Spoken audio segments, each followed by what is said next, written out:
5 এর পাওয়ার 67কে 4 দিয়ে ভাগ করলে কত ভাগশেষ থাকবে। দেখো এই যে জিনিসটা আছে 5, এই 5টাকে বলা হয় বেস, আর 1 কম দিয়ে ভাগ করার কথা বলছে।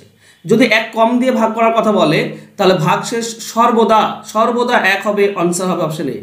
মানে এরকম যদি x তার পাওয়ারে কোনো কিছু দেওয়া থাকলো, ধরো x y z দেওয়া আছে, আর একে x - 1 দিয়ে ভাগ করতে বলছে, বেসের থেকে 1 কম, তাহলে রিমাইন্ডার সব সময় 1 হবে, অলওয়েজ 1 হবে। ঠিক একইভাবে যদি 1 বেশি দিয়ে ভাগ করার কথা বলে, যেমন এখানে 3 আছে বেস আর 4 দিয়ে ভাগ করছে 1 বেশি, তো 1 বেশি দিয়ে ভাগ করলে পাওয়ার তোমাকে দেখতে হবে জোড় আছে না বিজোড়। যদি ইভেন নাম্বার জোড় হয় তাহলে ভাগশেষ 1 হয়, আর যদি অড হয় তাহলে ভাগশেষ সবসময় বেস হয়, বেস।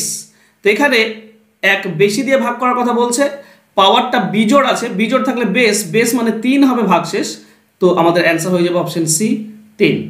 আশা করছি বুঝতে পেরেছো। যদি বুঝে থাকো তো অবশ্যই একটা লাইক, কমেন্ট, শেয়ার করে দাও। ধন্যবাদ।